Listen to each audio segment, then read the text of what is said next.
أعوذ بالله من الشيطان الرجيم. بسم الله الرحمن الرحيم. الحمد لله رب العالمين الرحمن الرحيم مالك يوم الدين إياك نعبد وإياك نستعين اهدنا الصراط المستقيم صراط الذين أنعمت عليهم غير المغضوب عليهم ولا الضالين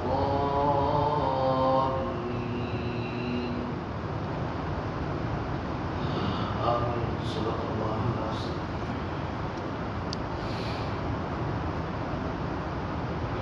آپ حضرات کے سامنے سورۃ الفاتحہ، اس کی تفسیر الحمدللہ بیان کی جا چکی ہے، اور اس سے پہلے بسم اللہ الرحمن الرحیم اعوذ باللہ من الشیطان الرجیم شروع سے لے کر یہاں تک الحمدللہ اس کی توضیح، اس کی تفسیر آپ حضرات کے سامنے بیان کی گئی، لیکن چونکہ درمیان میں 2 روز چھٹی کے رہے ہیں، اس لیے مناسب سمجھتا ہوں کہ پیچھے سے مکمل طریقے سے اس کا ربط اور ضبط ایک مرتبہ بیان کر دیا جائے، تاکہ آگے سورۃ البقرہ انشاءاللہ جب شروع ہو تو آپ کا ذہن مسلسل آگے اور پیچھے دونوں ایک ساتھ جب آئیں گے تو اس کا ربط اور ضبط آپ کی سمجھ میں انشاءاللہ آ جائے گا۔ اگر آپ کو یاد ہو تو میں نے کہا تھا کہ تعوذ اعوذ باللہ من الشیطان الرجیم، جب بھی انسان قرآن پڑھتا ہے تو حکم ہے فَإِذَا قَرَأْتَ الْقُرْآنَ فَاسْتَعِذْ بِاللَّهِ مِنَ الشَّيْطَانِ الرَّجِيمِ۔ اللہ نے قرآن میں فرمایا کہ جب بھی تم قرآن پڑھنے کے لیے بیٹھو تو سب سے پہلے میری پناہ میں آ جاؤ، اس لیے کہ تمہارا مقابلہ ایک بہت بڑے دشمن سے ہے۔ تم ڈائریکٹ شیطان کا مقابلہ نہیں کر سکتے، بلکہ جب تم میری پناہ کے اندر آ جاؤ گے تو اب شیطان تمہارا بال بیکار نہیں کر سکتا۔ اس لیے اللہ رب العزت نے شیطان سے لڑنے کا حکم نہیں دیا، چونکہ لڑ کر کے تم اس سے جیت نہیں سکو گے۔ اس کو ہرانے کا طریقہ یہ ہے کہ صرف اللہ کی پناہ میں آ جاؤ۔ اس لیے علماء فرماتے ہیں کہ تعوذ اعوذ باللہ من الشیطان الرجیم مستقل قرآن پاک کا سورہ فاتحہ کا کوئی حصہ نہیں ہے، بلکہ قرآن پاک کے اندر بس اس کا حکم آیا ہے پڑھنے کا، اس لیے سب سے پہلے قرآن پڑھنے سے پہلے تعوذ پڑھا جاتا ہے، اور اس کے بعد بسم اللہ الرحمن الرحیم۔ اس کے بارے میں علماء فرماتے ہیں کہ بسم اللہ سورہ فاتحہ کو تو جز نہیں ہے، البتہ سورہ نمل جو قرآن پاک کی ایک سورت ہے اس کا جز ہے، اور بسم اللہ الرحمن الرحیم کو ہر 2 سورتوں کے درمیان فاصلہ کرنے کے لیے، جدائی کرنے کے لیے، فصل کرنے کے لیے لکھا گیا ہے، اس کو لایا گیا ہے۔ تو تعوذ کے بعد پھر تسمیہ ہے بسم اللہ الرحمن الرحیم، اس لیے کہ حدیث کے اندر آیا ہر اہم کام، جو بھی محتم شان کام ہو، اگر اس کو اللہ کا نام لے کر شروع نہ کیا جائے تو وہ ناقص رہتا ہے۔ اسی لیے سلف خلف علماء کا ہمیشہ اہتمام رہا ہے کہ وہ ہر اچھا کام، چاہے کھانا کھائیں، پانی پئیں، یا اسی طریقے سے سفر کریں، کچھ بھی کام کریں تو اس کو اللہ کے نام سے شروع کرنے کا اہتمام کیا جاتا ہے۔ تو قرآن پاک چونکہ اہم کتاب ہے، اس لیے اس کی شروع کے اندر بھی بسم اللہ الرحمن الرحیم لائے، تاکہ اس اہم کام کا افتتاح اللہ کے نام سے ہو۔ زمانے جاہلیت کے اندر لوگ اپنے بتوں کے نام سے کاموں کو شروع کرتے تھے، تو اللہ رب العزت نے اس کی تردید فرمائی کہ اس کائنات میں اگر کسی کے نام سے وہ کام شروع کیا جا سکتا ہے تو صرف اللہ رب العالمین۔ تو تعوذ تسمیہ ہے۔ اس کے بعد سورہ فاتحہ شروع ہوئی، اس کی 7 آیتیں ہیں، اور میں نے بتایا تھا کہ سورہ فاتحہ پورا متن ہے قرآن پاک کا، یعنی اجمال، اور پورا قرآن اس کی تفسیر ہے، اس کی تشریح ہے۔ سورہ فاتحہ کے اندر 7 آیات ہیں، ان 7 آیات کے اندر اللہ رب العزت نے 6 مضامین بیان فرمائے ہیں۔ نمبر 1 توحید، نمبر 2 رسالت، نمبر 3 آخرت، اور نمبر 4 احکام، اور نمبر 5 ماننے والے، اور نمبر 6 نہ ماننے والے۔ یہ پورا کا پورا اجمال ہے، آگے اس کی تشریح پورا قرآن آپ کے سامنے آئے گا۔ اور اللہ رب العزت نے سورہ فاتحہ کے اندر دعا مانگنے کا ایک طریقہ بھی بتلا دیا۔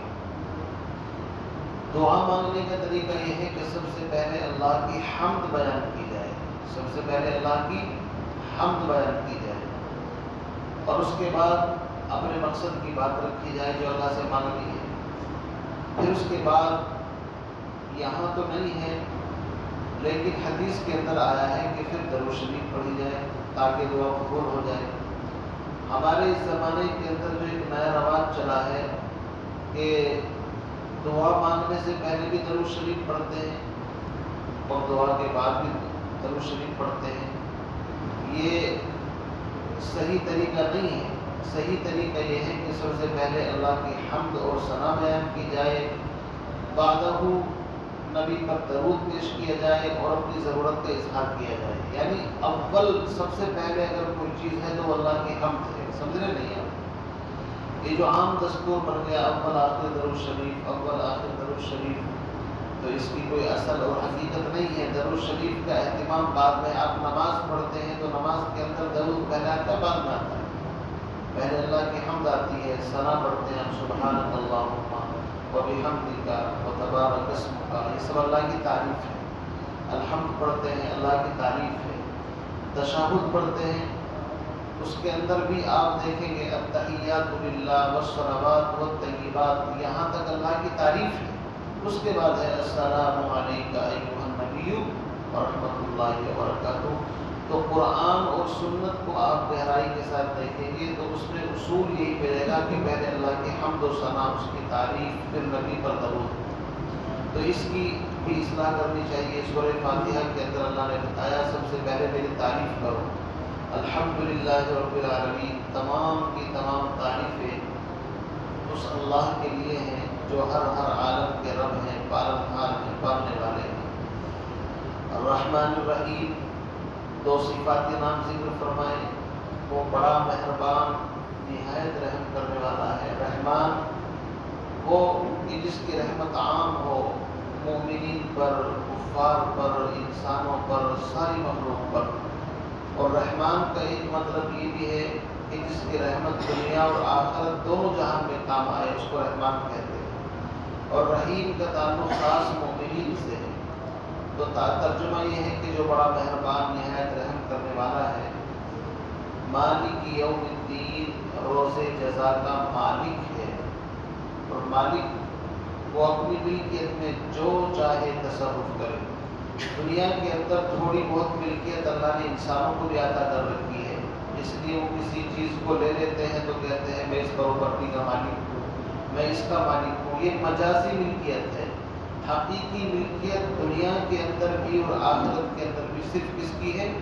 اللہ کی۔ حقیقی مالک اللہ ہے۔ اس لیے قیامت کے دن اللہ رب العزت جب انسانوں کو میدان محشر میں کھڑا کرے گا تو وہاں پر کہے گا لمن الملک اليوم، آج بتاؤ کس کی بادشاہت ہے، کس کی سلطنت ہے، کس کی ملکیت ہے؟ سب کے سب خاموش ہوں گے۔ اللہ کی طرف سے جواب آئے گا للہ الواحد القہار، آج صرف ایک زبردست طاقت والے کی ملکیت ہے۔ یہ مجازی ملکیت موت پر ختم ہو جاتی ہے، اس لیے جب موت آتی ہے تو بندے کی ملکیت سے سارا مال نکل کر کے اس کے ورثہ کے حصے کے اندر آٹومیٹک پہنچ جاتا ہے۔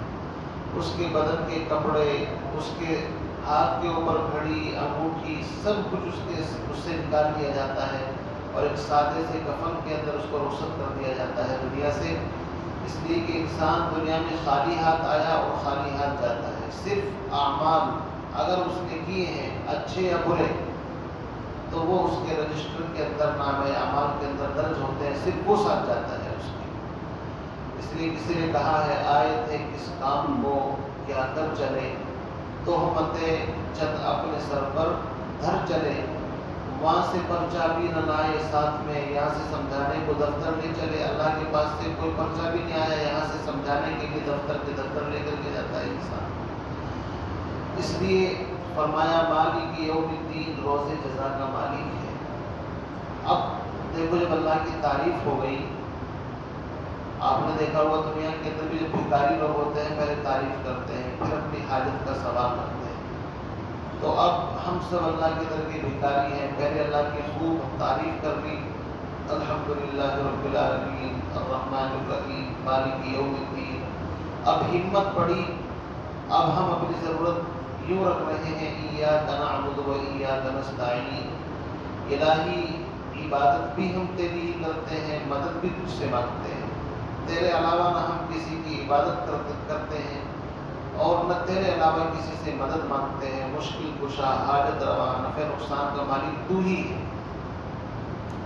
آگے فرمایا اہدنا الصراط المستقیم، اے پروردگار ہمیں سیدھے راستے کی رہنمائی ہدایت عطا فرما دیجیے۔ ہدایت کے معنی میں نے بتائے تھے، ہدایت ایک روشنی ہے، انسان کے دل کے اندر جب آتی ہے تو اس کو ناجائز کاموں سے روک کر کے جائز کاموں پر آمادہ کر دیتی ہے۔ اور ہدایت کے 3 درجات میں نے بتلائے تھے، اگر آپ کے ذہن میں ہو، ہدایت کا پہلا درجہ اللہ نے ساری مخلوق کو عطا کر رکھا ہے، چاہے انسان ہو، چاہے جمادات ہو، نباتات ہو، حیوانات ہو، یہاں تک کہ کافر مشرک، پہلے درجے کی ہدایت ہر بندے کو ملی ہوئی ہے۔ اور اس ہدایت کا تعلق یہ ہے کہ بس اس کی ضرورت کی چیزیں اللہ نے اس کو بتا دی۔ ہدایت کا دوسرا درجہ خاص ہے، انبیاء علیہ السلام انسان اور جنات تک اللہ کے دین کو پہنچاتے ہیں، یہ بھی ہدایت ہے۔ اور تیسرا درجہ ہے ایمان والے، ان کے درجات تقوی کے اعتبار سے بڑھتے رہتے ہیں، اس کی کوئی لمٹ اور انتہا نہیں ہے، اس لیے ہدایت کا تیسرا درجہ بہت اعلیٰ درجہ ہے۔ تو فرمایا ہمیں سیدھے راستے کی ہدایت دے دیجئے، اہدنا الصراط المستقیم، سیدھے راستے پر چلا دیجئے۔ آگے فرمایا صراط الذین انعمت علیہم، سیدھا راستہ کن لوگوں کا ہے؟ سیدھا راستہ ان لوگوں کا جن پر آپ نے انعام فرمایا ہے، اور وہ قرآن کی سورہ نساء کے اندر آئے گا۔ 4 قسم کے لوگوں پر اللہ نے انعام فرمایا، من النبیین والصدیقین والشہداء والصالحین۔ تو گویا کہ ترجمہ یہ ہوا کہ الہی ہمیں نبیوں کے راستے پر، صدیقین کے راستے پر، شہداء کے راستے پر اور نیک سارے لوگوں کے راستے پر چلنے کی سعادت و توفیق عطا فرمائیے۔ یہ مطلب ہوا صراط الذین انعمت علیہم۔ اور میں نے یہاں پر یہ بات بھی بتائی تھی، اس سے یہ بھی پتہ چلا کہ دیکھو تنہا کتابیں انسانوں کی ہدایت کے لیے کافی نہیں ہے، بلکہ کتابوں کے ساتھ کتابوں کو سمجھانے والے کی بھی ضرورت ہے۔ اگر صرف کتابیں تنہا کافی ہوتی تو اللہ نبیوں کا سلسلہ جاری نہ کرتا، بلکہ صرف کتابیں دے دیتا انسانوں کو، لو جی کتابیں پڑھ لو۔ حضور علیہ السلام نے ہر موقع پر کتاب اللہ کے ساتھ رجال اللہ، اللہ کے نیک بندوں کا ذکر فرمایا ہے۔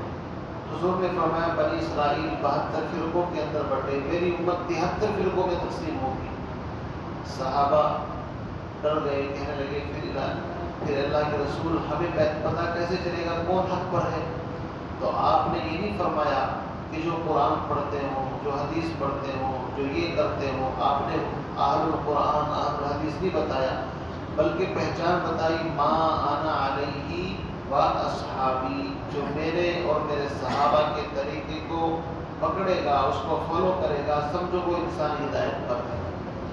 تو وہاں پر بھی رجال اللہ کا ذکر فرمایا، یہاں پر بھی اللہ کے نیک بندوں کا ذکر فرمایا، من النبیین والصدیقین والشہداء والصالحین۔ آگے فرمایا ان لوگوں کے راستے پر چلا، یہ مثبت ہے۔ منفی کہ ان لوگوں کے راستے سے ہمیں بچا، غیر المغضوب علیہم ولا الضالین، الہی ان کے راستے پر مت چلانا جن پر تیرا غصہ قہر نازل ہوا۔ یہ کون ہے؟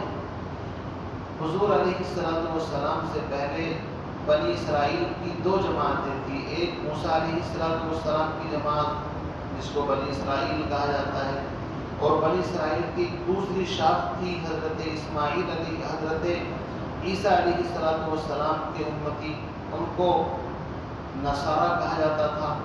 ان دونوں کے اندر گڑبڑ یہ ہوئی کہ ایک نے حد سے زیادہ کاموں کو بڑھایا، ایک نے حد سے زیادہ کاموں کو گھٹایا۔ مثال کے طور پر یہودی تھے، اللہ رب العزت نے ان پر بڑے فضل فرمائے۔ ابھی سورہ بقرہ شروع ہوگی تو آپ دیکھیں گے کیا کیا انعامات ان قوم کے اوپر ہوئے، لیکن انہوں نے ہر چیز کو گھٹا کر کے پیش کیا۔ اللہ جس کام کو کہتے تھے اس کی خلاف ورزی کرتے تھے ہمیشہ۔ ان کو حکم دیا گائے ذبح کرو، ذبح کرنے کے بجائے الٹے سیدھے کام کرنا شروع کر دے۔ اس گائے کی عمر کیسی ہو، اس کا رنگ کیسا ہو، اس کا سائز کیسا ہو، الٹے سوال کرتے تھے۔ وہ آئے گا انشاءاللہ آپ کے سامنے بھی۔ اسی طریقے سے اللہ رب العزت نے ان کو کہا کہ تم وہاں جاؤ فلاں شہر کے اندر سجدہ کرتے ہوئے جانا، تو بجائے سجدہ کرنے کے گھسٹتے ہوئے جا رہے ہیں۔ اسی طرح ان لوگوں کی سرکشی دیکھو گے آپ، انہوں نے ناحق نبیوں کو قتل کیا، تو ان کا کام یہ تھا چیزوں کو گھٹاتے تھے، ان کی ویلو کچھ نہیں مانتے تھے۔ تو اللہ رب العزت نے ان پر عذاب بھیجا، ضربت علیہم الذلۃ والمسکنہ، ذلت، محتاج کی، فقر، اور ہمیشہ کے لیے ذلیل کر دیا اس قوم کو۔ ان میں سے بعض کو بندر بنایا، بعض کو خنزیر بنایا، اور ان پر اللہ رب العزت نے غضب اور لعنت بھیج دی، یعنی اپنی رحمت سے دور کر دیا۔ تو غیر المغضوب سے مراد ہے یہود۔ کون سے یہودی؟ وہ دیکھو یہودیوں کے اندر بھی سب خراب نہیں تھے، کبھی آپ سوچو سب کے سب ایک جیسے نہیں ہوتے۔ قرآن میں آئے گا کہ بعض ان میں سے بڑے متقی بھی تھے، بڑے نیک بھی تھے۔ یہ قرآن کا عدل ہے کہ جو جیسا ہوتا ہے قرآن اس کو ایسا ہی کہتا ہے، سمجھے نہیں؟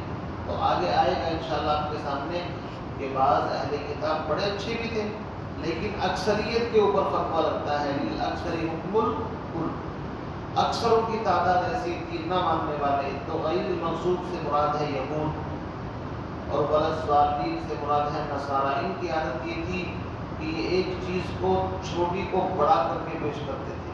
مثال کے طور پر ان کو کہا کہ عیسیٰ تمہارے نبی ہیں، ان کی اطاعت کرو۔ انہوں نے عیسیٰ علیہ السلام کو نبی نہیں بلکہ نبی سے آگے خدا کا درجہ دے دیا، یہ چیزوں کو بڑھاتے تھے۔ اللہ نے ان کو کہا تمہیں اتنے وقت کی نماز پڑھنی ہے، انہوں نے کہا نہیں جی ہم اتنے وقت کی نہیں، ہم تو اور زیادہ بڑھائیں گے۔ تو انہوں نے اپنی طرف سے رہبانیت اختیار کر لی، یعنی گوشہ نشینی، کہ بھائی فلاں چیز کو ہم اپنے اوپر حرام کرتے ہیں، اس کا دودھ نہیں پیئیں گے، اس کا گوشت نہیں کھائیں گے، اور پہاڑوں میں جزیروں میں نکل گئے عبادت کرنے کے لیے، یعنی معاملے کو حد سے زیادہ بڑھایا۔ اور قرآن کہتا ہے کہ کامیابی سیدھے راستے پر ہے، اہدنا الصراط المستقیم، درمیانی راستے پر چلنا ہے، نہ ادھر چلنا ہے نہ ادھر چلنا ہے، اس لیے کہ دونوں طرف خطرہ ہے۔ وَأَنَّ هَذَا صِرَاطِي مُسْتَقِيمًا فَاتَّبِعُوهُ وَلَا تَتَّبِعُوا السُّبُلَ۔ اللہ فرماتا ہے میرے سیدھے راستے پر چلو، اس کے علاوہ جو دائیں بائیں پگڈنڈیاں ہیں، چھوٹے چھوٹے راستے ہیں، ان پر چلو گے تو ہدایت نہیں ملے گی۔ اس لیے سب سے پہلے فرمایا ان لوگوں کے راستے پر چلا جن پر تو نے انعام فرمایا، یعنی نبی، صدیق، شہداء، صالح، ان لوگوں کے راستے پر چلا۔ اور الہی ان لوگوں کے راستے پر ہم کو نہ چلانا جن پر تیرا غصہ نازل ہوا، قہر نازل ہوا، مراد یہود، اور نہ ان لوگوں کے راستے پر جو راستے سے بھٹک گئے، گمراہ ہو گئے، اس سے مراد نصارہ۔ تو پتہ ہی چلا یہود و نصارہ کے طریقے پر نہ چلانا، بلکہ سیدھے راستے پر جو نبیوں کا راستہ، صدیقین کا، شہداء کا اور نیک صالح کا ہے، اس راستے پر ہم کو چلانا۔ تو بہرحال یہ میں نے آج آپ کے سامنے سورۃ الفاتحہ کا موٹا موٹا خلاصہ اس لیے بیان کر دیا تاکہ پورا سبق دوبارہ آپ کے ذہن کے اندر تازہ ہو جائے۔ کل سے انشاءاللہ مزید سورۃ البقرہ جو قرآن پاک کی سب سے بڑی سورت بھی ہے، 40 رکوع اور تقریباً 286 آیتوں پر مشتمل ہے، اور قرآن پاک کی تفسیر اس کے اندر بڑے احکام ہیں۔ کل سے انشاءاللہ اس کا درس شروع ہوگا۔ اللہ تعالیٰ سے دعا فرمائیں ہم تمام کو سورۃ الفاتحہ کے اندر جو خلاصے کے طور پر جو مضمون آیا ہے اس پر عمل پیرا ہونے کی توفیق نصیب فرمائیں۔ سبحان اللہ و بحمدہ، سبحان اللہ۔